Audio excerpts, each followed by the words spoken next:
ఆవేదనలో ఓదార్పు లేక విసిగితిని. నా హితులే నన్ను ద్వేషించగా ఒంటరినై విలపించితివి. ప్రేమతో చేతులు చాపితివి, నీవే ఆదరించితివి. ప్రేమతో చేతులు చాపితివి, నీవే ఆదరించితివి.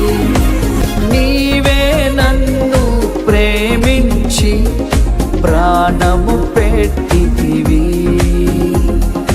నీవే నన్ను స్నేహించి నిబంధన చేసితివి. సర్వశక్తుడా మనోహరుడా కీర్తింతును నిన్ను